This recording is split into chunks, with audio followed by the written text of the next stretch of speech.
우주의 마지막 날들, 그 순간에도 여전히 남아있는 의문이 하나 있었습니다. 공간과 시간이란 도대체 무엇인가? 이 질문은 인류가 처음 별을 올려다본 순간부터 시작되어 우주의 종말까지도 계속될 영원한 수수께끼였습니다. 상상해보세요. 지금으로부터 수조년이 흐른 후 우주의 마지막 문명이 거대한 블랙홀 주변에 건설한 구조물 안에서 살아가고 있습니다. 그들은 시간의 흐름을 늦추기 위해 이곳에 왔어요. 블랙홀의 강력한 중력이 시간을 왜곡시켜 바깥 우주에서는 1000년이 흘러도 그들에게는 단 하루에 불과했거든요. 하지만 그들도 알고 있었습니다. 이것은 단지 시간을 벌 뿐 궁극적인 종말을 막을 수는 없다는 것을. 그렇다면 그들이 그토록 조작하고 이용했던 시간과 공간이란 정확히 무엇이었을까요?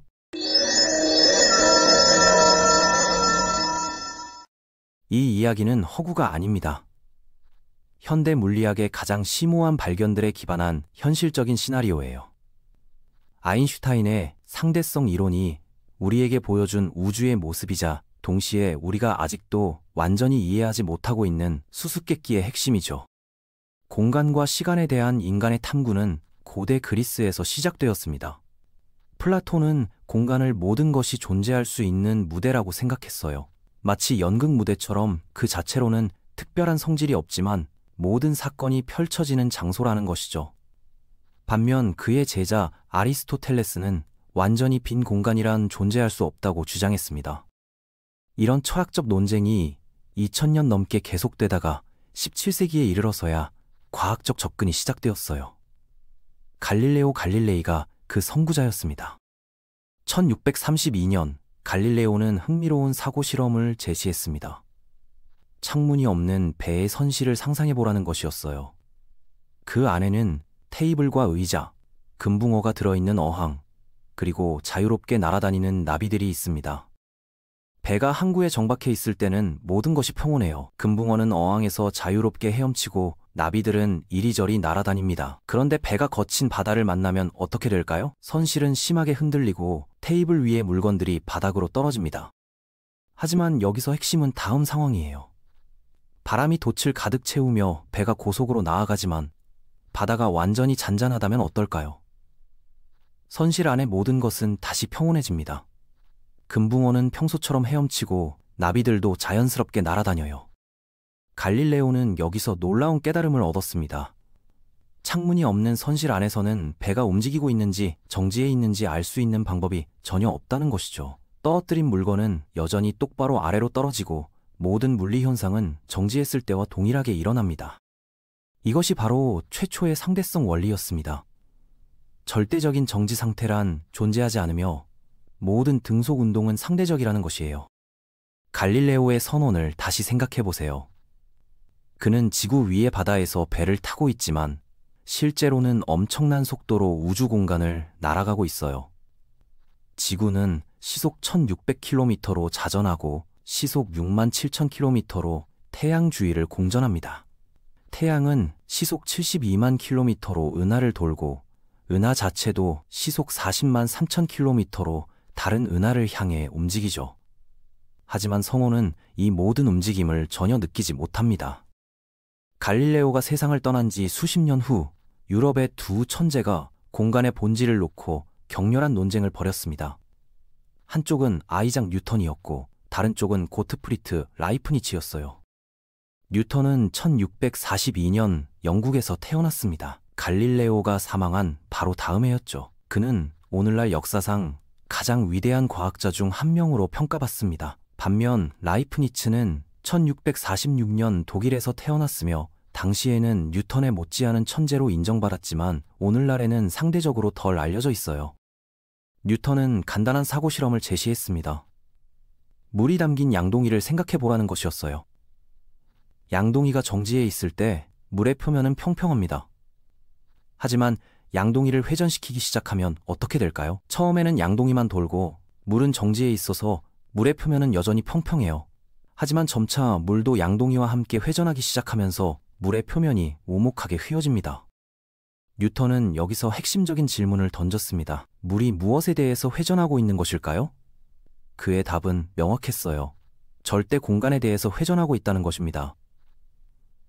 따라서 물질이 전혀 없는 완전히 빈 우주에서도 양동이를 돌리면 물의 표면은 휘어질 것이라고 주장했습니다. 이것이 바로 뉴턴의 절대 공간 개념이었어요. 공간은 모든 물질과 독립적으로 존재하는 우주의 무대라는 것입니다. 마찬가지로 시간도 절대적이어서 우주 어디서나 동일한 속도로 흘러간다고 생각했죠. 라이프니츠는 이에 강력히 반박했습니다. 그에게 물질 없는 공간이란 무의미한 개념이었어요. 공간이란 물체들 사이의 상대적 위치 관계일 뿐이고 시간도 사건들 사이의 상대적 순서일 뿐이라는 것입니다. 물질이 없다면 공간과 시간도 존재할 이유가 없다고 주장했죠. 안타깝게도 라이프니츠는 1716년에 세상을 떠났고 뉴턴의 절대 공간과 시간 개념이 거의 200년 동안 과학계의 정설로 받아들여졌습니다. 하지만 시간에 대한 더 깊은 이해는 예상치 못한 곳에서 시작되었어요. 바로 증기기관 때문이었습니다. 산업혁명이 시작되면서 인류는 새로운 문제에 직면했습니다. 말이나 소 같은 동물의 힘은 이해하기 쉬웠어요. 얼마나 먹이를 주면 얼마나 일할 수 있는지 예측 가능했죠. 하지만 증기기관은 어떨까요? 석탄 한 더미에서 얼마나 많은 일을 뽑아낼 수 있을까요? 이런 실용적 필요에서 열역학이 탄생했습니다. 과학자들은 곧 충격적인 사실을 발견했어요. 완벽한 효율의 엔진은 불가능하다는 것입니다. 석탄을 태워서 나오는 에너지는 엔진을 거치면서 반드시 일부가 쓸모없는 열로 흩어져요. 이런 에너지의 분산과 무질서 증가를 설명하기 위해 엔트로피라는 개념이 도입되었습니다. 그리고 확률론적 분석을 통해 놀라운 법칙이 밝혀졌어요. 우주의 엔트로피는 시간이 흐르면서 계속 증가한다는 것입니다. 무질서는 통계적으로 항상 질서보다 압도적으로 가능성이 높아요. 따 우주는 시간이 흐르면서 점점 더 무질서해질 수밖에 없습니다. 이런 냉혹한 논리의 끝에서 켈빈 경은 1862년 섬뜩한 예언을 했습니다. 우주는 열사병을 향해 나아가고 있으며 결국 모든 에너지가 쓸모없는 열로 변해 우주가 완전히 정지하고 죽음에 이를 것이라는 예측이었어요. 하지만 엔트로피와 시간의 관계를 가장 창의적으로 탐구한 사람은 제임스 클라크 맥스웰이었습니다. 그는 전기와 자기를 통합한 전자기학의 아버지로 유명하지만 동시에 기상천외한 사고 실험의 창시자이기도 했어요. 맥스웰의 악마라고 불리는 이 실험을 살펴보겠습니다. 뜨거운 기체와 차가운 기체를 섞으면 따뜻한 기체가 됩니다. 이는 엔트로피가 증가한 것으로 자연스럽게 원래 상태로 돌아가지 않아요. 그런데 만약 아주 작은 악마가 있어서 모든 기체 분자의 속도를 정확히 측정할 수 있다면 어떨까요? 이 악마는 빠른 분자들은 한쪽으로, 느린 분자들은 다른 쪽으로 분류할 수 있습니다. 기체의 온도는 분자들의 평균 속도에 비례하므로 악마는 따뜻한 기체를 다시 뜨거운 부분과 차가운 부분으로 나눌 수 있어요. 이는 엔트로피 증가 법칙을 위반하는 것처럼 보입니다. 무질서한 상태를 더 질서 있는 상태로 되돌린 것이니까요. 하지만 150년 넘게 계속된 논쟁 끝에 과학자들은 놀라운 사실을 발견했습니다.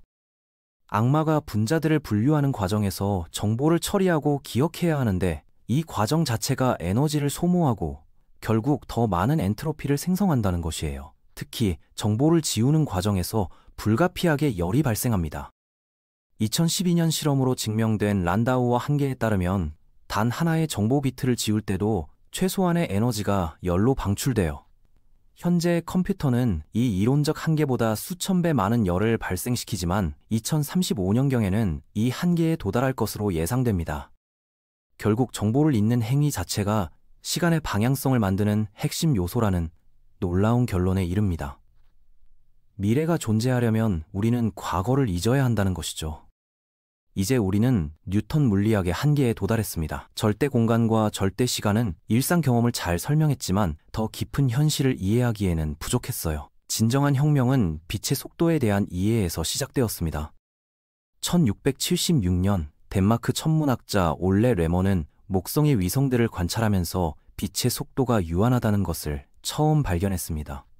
목성의 위성이 거대한 행성의 그림자에 들어가는 시점을 예측했는데 지구와 목성 사이의 거리에 따라 예측이 어긋나는 것을 발견했어요. 이는 빛이 더 먼 거리를 이동하는데 시간이 걸리기 때문이었습니다. 하지만 빛이 정확히 무엇인지는 200년을 더 기다려야 했어요. 19세기에 제임스 클라크 맥스웰이 전기와 자기를 통합하면서 놀라운 사실이 밝혀졌습니다. 빛은 전기와 자기가 서로를 만들어내며 공간을 전파하는 파동이었어요.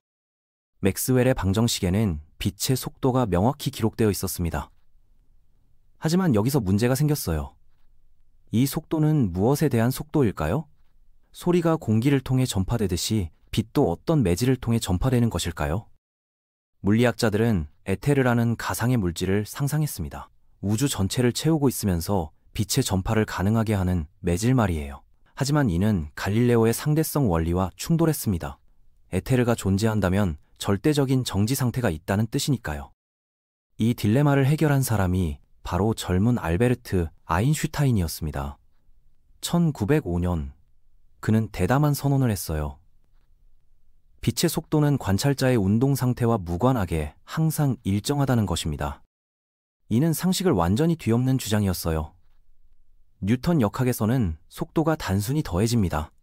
시속 100km로 달리는 기차에서 앞쪽으로 시속 50km로 공을 던지면 지상에서 보기에는 시속 150km가 되죠. 하지만 아인슈타인에 따르면 빛은 다릅니다. 기차가 정지해 있든 빛의 속도에 가깝게 움직이든 모든 관찰자가 측정하는 빛의 속도는 동일해요. 이것이 가능하려면 다른 무언가가 변해야 했습니다. 바로 공간과 시간 자체였어요. 특수 상대성 이론에 따르면 각 관찰자는 자신만의 공간 측정과 시간 측정을 갖습니다. 절대적인 것은 빛의 속도뿐이고 공간과 시간은 상대적이에요. 1908년 아인슈타인의 전 교수였던 헤르만 민코프스키는 이런 혁명적 발견에 대해 유명한 선언을 했습니다. 지금부터 공간 자체와 시간 자체는 그림자 속으로 사라질 운명이며 오직 둘의 결합만이 독립적 실제로 남을 것입니다. 이렇게 시공간이라는 새로운 개념이 탄생했어요. 3차원 공간과 1차원 시간이 합쳐진 4차원 시공간 말입니다. 하지만 아인슈타인은 여기서 만족하지 않았습니다. 특수 상대성 이론은 중력을 설명할 수 없었거든요. 뉴턴의 중력 법칙은 두 물체 사이의 거리에 의존하는데 상대성 이론에서는 거리에 대해 모든 관찰자가 동의할 수 없었어요. 아인슈타인은 중력에 대해 10년간 고민한 끝에 1915년 일반 상대성 이론을 완성했습니다. 이는 물리학의 핵심을 뒤흔든 혁명적 이론이었어요. 일반 상대성 이론에서 중력은 힘이 아닙니다. 질량과 에너지가 시공간을 휘게 만들고 이 휘어진 시공간에서 물체들이 움직이는 것이 중력으로 나타나는 것이에요. 마치 무거운 공을 올려놓은 고무 시트 위에서 작은 구슬들이 굴러가는 것처럼 말입니다. 1916년 칼 슈바르츠 실트는 아인슈타인의 방정식을 구형 질량에 대해 풀었습니다. 그의 해답 속에는 완전히 붕괴하여 한 점으로 압축된 질량의 수학이 숨어 있었어요.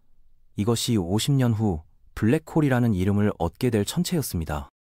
블랙홀 근처에서는 시공간이 극도로 휘어집니다.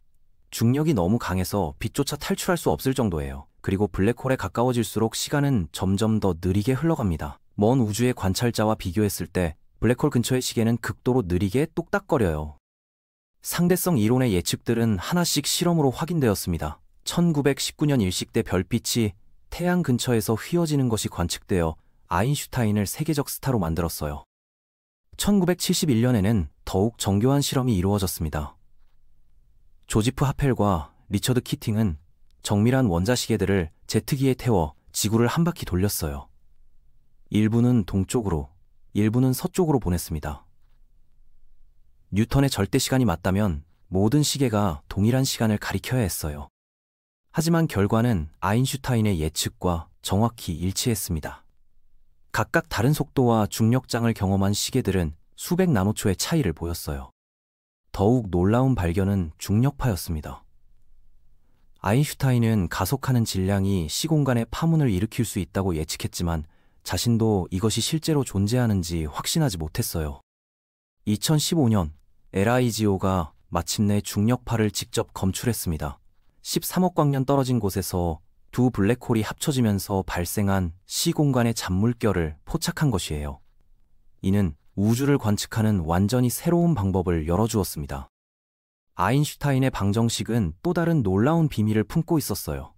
1922년 알렉산드르 프리드만이 처음 깨닫고 후에 에드윈 허블이 관측으로 확인한 사실은 우주 자체가 팽창하고 있다는 것이었습니다. 138억 년 전 한 점에서 시작된 빅뱅 이후 공간 자체가 계속 늘어나고 있어요. 모든 은하들이 우리로부터 멀어지고 있으며 먼 은하일수록 더 빠른 속도로 후퇴하고 있습니다. 허블 상수에 따르면 326만 광년 떨어진 은하는 초당 70km씩 멀어지고 있어요.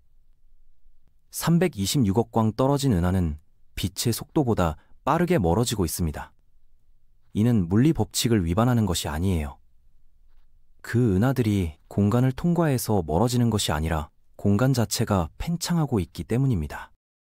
하지만 팽창하는 우주는 새로운 문제를 만들어내요. 에너지 보존 법칙이 깨지는 것처럼 보이거든요. 수학자 에미 네터가 증명했듯이 물리 법칙이 시간에 대해 불변이면 에너지가 보존됩니다. 하지만 팽창하는 우주에서는 시공간 자체가 변하므로 이 대칭성이 깨져요. 실제로 우주가 팽창하면서 빛의 파장이 늘어나 에너지를 잃고 은하들의 운동 에너지도 감소합니다. 우주 전체의 에너지는 보존되지 않는 것 같아요. 이런 복잡한 상황에서 노벨상 수상자 스티븐 와인버그는 놀라운 지적을 했습니다. 완전히 비어있는 공간이 어떻게 팽창할 수 있는가? 아무것도 없는데 무엇이 팽창한다는 말인가? 와인버그의 지적은 핵심을 찌릅니다.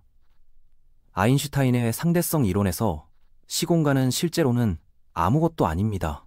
수학적으로는 휘어지고 팽창하는 것처럼 보이지만 그 자체로는 물질적 실체가 아니에요. 그렇다면 미래 문명은 이런 시공간의 성질을 어떻게 이용했을까요? 그들은 시간이 절대적이지 않다는 것을 알고 있었어요. 각자의 시계가 위치와 운동에 따라 다르게 흘러간다는 것도 이해했습니다. 그들의 엔지니어들은 시공간의 가변성을 문명 건설에 활용했어요. 휘어진 시공간을 통과하는 포털로 제국 전체를 연결했고 블랙홀 근처의 느린 시간을 이용해 우주의 종말을 지켜보려 했습니다. 하지만 상대성 이론은 동시에 새로운 철학적 문제를 제기했어요. 아인슈타인 자신이 말했듯이 물리학을 믿는 우리 같은 사람들에게 과거, 현재, 미래의 구분은 완고하게 지속되는 환상일 뿐입니다. 일반 상대성 이론에서 물리학자들은 모든 입자의 과거, 현재, 미래를 4차원 시공간 지도에 그릴 수 있어요. 각 입자는 세계선이라는 궤적을 따라 시공간을 통과합니다. 여러분 몸속의 모든 전자와 쿼크는 여러분이 태어나기 전부터 각자의 세계선을 따라 여행해왔어요. 여러분이 성장하면서 이 세계선들이 하나의 묶음으로 모였고 여러분이 사라지면 다시 흩어질 것입니다.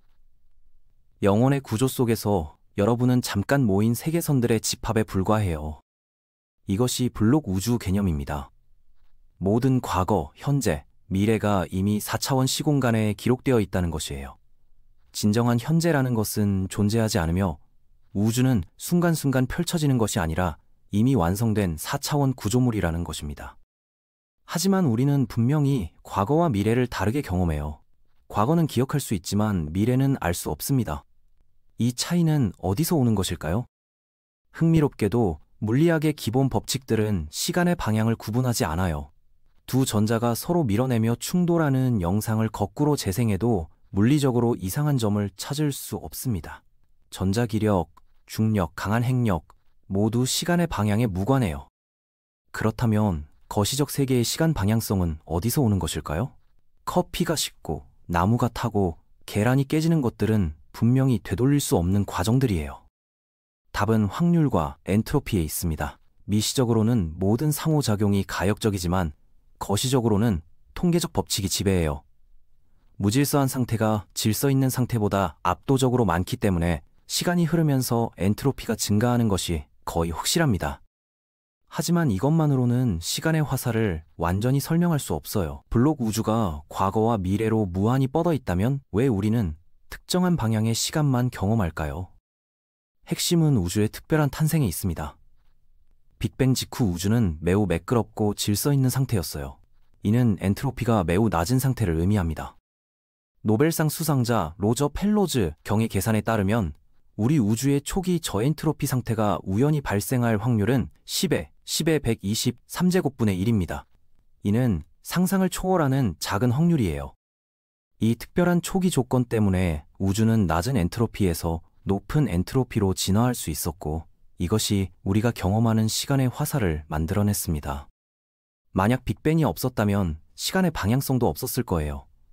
과거와 미래를 구별할 방법이 없는 우주에서는 우리 같은 존재가 진화할 수도 없었을 것입니다.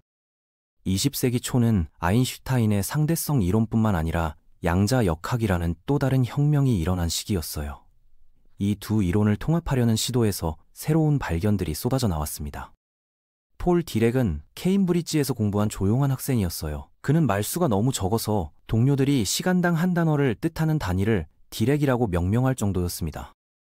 하지만 디렉의 머릿속에서는 물리학의 근본 문제들이 끊임없이 맴돌고 있었어요. 그는 양자역학이 뉴턴의 절대 시공간이 아닌 아인슈타인의 상대론적 시공간에서 작동해야 한다는 것을 깨달았습니다. 1927년 디렉은 상대론적 양자 방정식을 완성했어요. 이 방정식은 전자의 여러 신비한 성질들을 자연스럽게 설명했습니다. 전자의 스핀과 자기적 성질이 상대성 이론의 자연스러운 결과였던 거예요. 더욱 놀라운 것은 디렉 방정식이 완전히 새로운 입자를 예측했다는 점입니다. 전자와 같은 질량이지만 반대 전하를 가진 양전자였어요. 이것이 반물질의 첫 번째 예측이었습니다. 디렉 방정식은 양자장 이론의 탄생이었어요. 이는 현재까지 개발된 가장 성공적인 물리 이론으로 거의 모든 기본 입자와 힘을 정확히 설명합니다. 하지만 양자역학과 일반 상대성 이론을 완전히 통합하는 것은 여전히 해결되지 않은 문제예요. 양자장 이론은 특수 상대성 이론을 기반으로 하지만 일반 상대성 이론에 휘어진 시공간을 포함시키면 수학적 무한대들이 제어할 수 없게 폭발합니다. 이런 실패 때문에 물리학자들은 완전히 새로운 접근을 시도하고 있어요. 끈 이론은 모든 입자를 진동하는 1차원 끈으로 설명하며 이를 위해 11차원 또는 26차원의 시공간을 필요로 합니다. 루프 양자 중력 이론은 더욱 급진적이에요. 이 이론에서 시공간 자체가 가장 작은 규모에서는 양자적으로 얽혀있는 네트워크라는 것입니다. 우리에게는 매끄러운 시공간으로 보이지만 실제로는 플랑크 길이 규모의 픽셀들로 구성되어 있다는 거죠. 어떤 물리학자들은 더 나아가 공간과 시간이 아예 존재하지 않을 수도 있다고 추측해요. 마치 온도가 개별 원자들의 집단적 성질이듯이 공간과 시간도 더 근본적인 무언가의 집단적 현상일 수 있다는 것입니다. 1997년 후안 말다세나가 발견한 ADS-CFT 대응은 이런 아이디어를 뒷받침하는 중요한 단서를 제공했어요. 이 관계는 중력이 있는 고차원 공간이 중력이 없는 저차원 경계면과 수학적으로 동등함을 보여줍니다.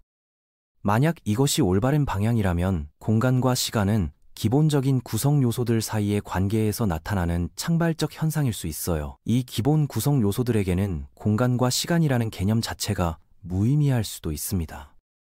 이런 관점에서 보면 우리가 경험하는 공간과 시간은 마치 해변의 모래알들이 멀리서 보면 매끄러운 해변으로 보이는 것과 같을 수 있어요. 가장 작은 규모에서는 개별적이고 분리된 구성 요소들이 있지만 거시적으로는 연속적인 시공간으로 나타나는 것입니다. 이는 불편한 생각일 수 있어요. 만약 공간과 시간이 환상이라면 우리는 어디에 존재하는 것일까요? 하지만 우리 대부분은 이미 자신이 원자들의 집합이라는 사실을 받아들이고 있습니다. 우리의 의식이 어떻게 나타나는지 모르지만 그 존재의 환상과 함께 살아가고 있어요. 아마도 우리가 존재를 펼치는 무대인 시공간에 대해서도 같은 태도를 취해야 할지 모릅니다. 그렇다면 우리는 공간과 시간의 진정한 본질을 이해하는데 얼마나 가까워진 것일까요? 뉴턴의 간단하고 절대적인 시공간에서 시작해서 아인슈타인의 휘어진 시공간을 거쳐 양자역학의 불확정성과 만나면서 우리의 이해는 점점 더 복잡해졌어요. 많은 희망이 미래의 만물 이론에 걸려 있습니다. 언젠가는 양자역학과 일반 상대성 이론을 완전히 통합하는 이론이 나타나서 시공간의 진정한 본질을 밝혀줄 것으로 기대해요. 그 이론에서는 블록 우주가 폐기될 수도 있어요. 아마도 양자 과정이 순간순간 현재를 창조하고 있거나 아직 상상하지 못한 어떤 메커니즘이 현실을 정의하고 있을 수도 있습니다. 하지만 자연이 모든 비밀을 드러낼 의무는 없어요. 과학자들이 아무리 노력해도 어떤 근본적 진실은 영원히 우리 손에 닿지 않을 수도 있습니다. 공간과 시간이 정확히 무엇인지는 영원한 미스터리로 남을 수도 있어요. 그래서 우리는 다시 먼 미래의 우주로 돌아갑니다. 블랙홀 주변의 인공 구조물 안에서 마지막 문명이 우주의 종말을 지켜보고 있어요. 그들은 시공간을 조작할 수 있었고 시간의 흐름을 늦출 수 있었지만 결국 물리법칙을 이길 수는 없었습니다. 그들의 블랙홀마저 천천히 증발하기 시작했어요. 스티븐 호킹이 예측했듯이 블랙홀도 양자 효과에 의해 서서히 에너지를 방출하며 사라집니다. 그들이 원했던 것은 단 하루, 단 한순간이라도 더 버티는 것이었지만 결국 우주의 열사병은 막을 수 없었어요. 그들은 공간을 휘게 만들 수 있었고 시간을 지배할 수 있었지만 결국 엔트로피의 증가를 막을 수는 없었습니다. 마지막 순간 그들 주변에는 완전한 어둠만이 남았어요. 하지만 그 어둠 속에서도 한 가지는 변하지 않았습니다. 공간과 시간의 신비는 여전히 남아있었어요. 우주가 시작될 때부터 끝날 때까지 이 근본적인 질문은 계속되었습니다. 우리는 이 거대한 우주의 역사 중 아주 짧은 순간을 살아가고 있어요. 우리가 공간과 시간의 진정한 본질을 완전히 이해할 수 있을지는 모르겠지만 그 탐구 자체가 인간 지성의 가장 아름다운 모험 중 하나임은 분명합니다. 뉴턴의 절대 시공간에서 시작된 이 여정은 아인슈타인의 상대론적 시공간을 거쳐 양자역학의 불확정성까지 이어졌어요. 그리고 이제 우리는 공간과 시간이 더 근본적인 무언가에서 나타나는 창발적 현상일 수도 있다는 가능성까지 고려하고 있습니다. 이 모든 발견들은 우리에게 겸손함을 가르쳐주네요. 가장 당연해 보이는 것들조차 실제로는 우리가 생각하는 것과 완전히 다를 수 있습니다. 공간과 시간이라는 우리 존재의 가장 기본적인 무대조차 여전히 수수께끼로 남아있어요. 하지만 바로 이 때문에 과학은 계속됩니다. 알려지지 않은 것에 대한 호기심, 이해하고 싶은 욕구, 그리고 우주의 근본적 질문들에 대한 답을 찾으려는 노력이 인류를 계속 앞으로 나아가게 해요. 언젠가는 공간과 시간의 진정한 본질을 이해할 수 있을지도 모릅니다. 아니면 그 신비가 영원히 우리와 함께 남아있을지도 모르죠. 어느 쪽이든 그 탐구 과정에서 우리는 우주와 우리 자신에 대해 더 깊이 이해하게 될 것입니다.